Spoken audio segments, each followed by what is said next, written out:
Many years back, our friends at Congregation B'nai Jeshurun suffered a near tragedy when a section of the ceiling on their synagogue fell onto the floor. It was a terrible thing. But God was able, as God sometimes does, God was able to turn that calamity into something good, because B'nai Jeshurun soon moved in here with us for many, many years. A few years into that relationship, Christmas Eve fell on a Friday. And so we got the idea that a bunch of us from the church could come here for Kabbalat Shabbat service, and then a group from the church and the synagogue could go next door to the parsonage where Charlene and I could feed everybody for dinner, and then finally come back in here and share Christmas Eve services. It was kind of a Friday night marathon. The relationship was still new, and I was feeling sensitive and maybe overly eager not to offend anybody. So I decided to preach my Christmas Eve sermon about angels. What could be less offensive than angels? It was okay. But afterwards, one of the members of the synagogue came up to me and said, "Your sermon was nice, but I expected to hear something about Jesus." Now, in my defense, as you may have noticed, the whole Christmas story we've just heard read so beautifully, Jesus is never mentioned. All 20 verses, Jesus is never mentioned by name, since he doesn't even get a name till 8 days later. Caesar Augustus, the Roman emperor, gets mentioned by name. Even Quirinius, the governor of Syria, gets named. Mary and Joseph, of course, are named. But even in retrospect, looking back and telling the story, Jesus is not named. Angels, on the other hand, receive 4 very honorable mentions. Angels are all over the Christmas story. And oddly, some of the great Christmas carols, including the one we just got finished singing, written by that abolitionist pastor and anti-war activist Edmund Sears, makes no mention at all of Jesus, but is just loaded with angels. Now, every year, our church holds a Christmas pageant. And this year was no exception, and maybe it was the best one yet. For several decades, I was given the part of sheep number 3. That suited me fine because there were very few lines to memorize. Basically just bah. Last year, I was promoted to the role of wise person. Lots of lines, a few of which I messed up. So this year, I was kicked upstairs to the somewhat less demanding but more exalted role of angel number 2. On the day of the dress rehearsal, I was standing around the boardroom back there waiting to be fitted for my angel number 2 costume when 3 very small, already costumed angels came up to me and asked, "What's your part?" Now, I had skipped some earlier rehearsals because I had other things I was supposed to be doing. So it was understandable that they wouldn't know. So I said, "I'm an angel, just like you." "You're not an angel," one of them said. That threw me off. "Yes, I am," I said. They looked me over for a moment. "No," they all said together. And then one of them said, "If you're an angel, then fly out that window."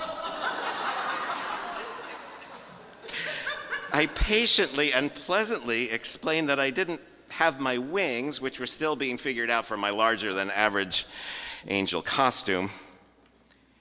"Don't you think I've earned my wings?" I asked them. They replied in unison, "No." Now, I bring this up not so you can feel sorry for me, not just so you can feel sorry for me, but because that is the whole point of Christmas. Because I actually am not an angel, and neither is Jesus. Neither was Jesus. It's basic Christian teaching that Jesus was fully human and fully divine. We Christians sometimes focus on the fully divine part of that, But the point of Christmas is that Jesus lived with us as fully one of us, fully and completely human. That is the incarnation. That's the point of Christmas.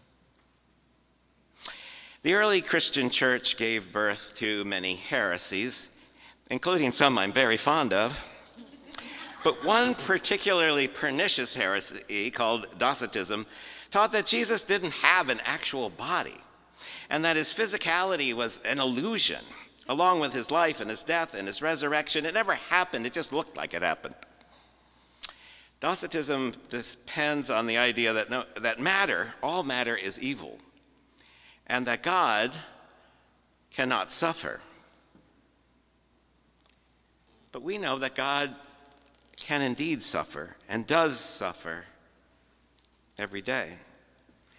How could God witness daily the hateful, harmful things that we, God's creatures, God's blessed children, do to each other? How could God witness all of that and not suffer? As Rabbi Abraham Heschel put it, the God of the Bible is not the unmoved mover of Greek philosopher, but rather the most moved mover. Most moved mover, that one proclaimed and known by the prophets Isaiah, Jeremiah, Amos, Hosea. And nobody who reads the gospel accounts of the birth of Jesus, of the rough life he led, born into poverty, fleeing as a refugee, a Jew living under a Roman occupation. Nobody reading of the challenges and trials and missteps and foibles and struggles of Jesus can doubt that Jesus was a person, fully and completely a person like you, like me. That's the whole point of Christmas. Jesus is an ordinary human being, created like you in the image and the likeness of God, just like me. That's the point of Christmas. He didn't come to teach us to be godlike or angelic. He came to teach us to be human. In Jesus, God didn't come to try to make us godlike, but to see if we could possibly learn to be human. How different things would be in the world if we could learn that lesson. Because if we can learn from Jesus to be human, we would begin to know the kind of compassion and care and empathy that he modeled and displayed on every moment of his life, on every page of Scripture. We couldn't help but care about the tens of thousands of children dying in Sudan, in Gaza, in Yemen, Nigeria, so many other places around the world. If we could learn to be human, we would resist the demonization of refugees and migrants and asylum seekers and the poor, people looking for a safe and secure place to raise their children. If we could learn to be human. But here's the point of Christmas. We can learn to be human. We do have the ability not to be an angel, but to be human, and to treat each of our fellow humans with humanity, the humanity that they deserve and that we deserve, the humanity they too were made to embody. If Jesus came for anything, he came to show us that way and to make that way. We call Jesus a lot of names. We call Jesus Waymaker, Miracle Worker, Promise Keeper, Light in the Darkness.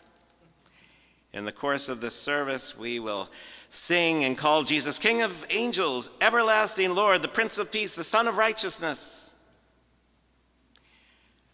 But here's what he calls himself again and again: the Son of Man, the child of humanity,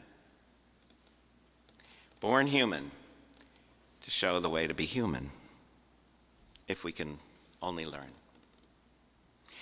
And we can learn, because at our core, that's who we are, At your core, that's who you are. Crammed full with compassion, lousy with empathy, ready to embrace our full humanity and to be an incarnation of love. Along with that, fully human and fully divine waymaker, Jesus. Because the truth is, we're called and equipped to be waymakers for people. We too are called and equipped to be workers of the sometimes somewhat miraculous. We too are called and equipped to be promise keepers, and we too are called and equipped to shine some light in the darkness of a dim and death-dealing world. Because we are called and equipped to be human, made like Jesus in the image and the likeness of our compassionate, loving, and empathetic God. Let's be that. Let's do that. Because we are that. That's the point of Christmas.